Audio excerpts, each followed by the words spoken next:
Interesting little gadget here that I recently discovered.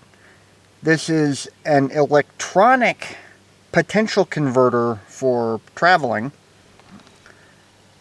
However, the implementation of it is kind of questionable because it sets its output frequency to whatever it's connected to. Because I just tried it with regular 60 cycle mains electricity and it outputs about 60 cycles.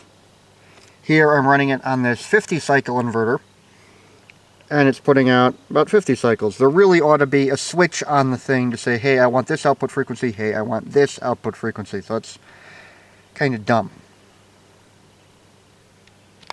And for comparison, this is another one of these Bestek travel converters. This one is a square wave output though. However, this one puts out about 58 to 60 cycles per second. It kind of varies a bit, but yeah, at least this makes somewhat more sense because most things that are 110 to 120 volts are 60 cycles. You know, Jamaica and Japan.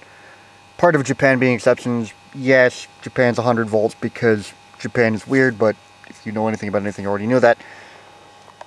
But yeah, that, at least having a 60 cycle output would make more sense, so. I mean, it's a useful gadget, and it's lighter than the equivalent 150 VA transformer, but I don't know, it's strange.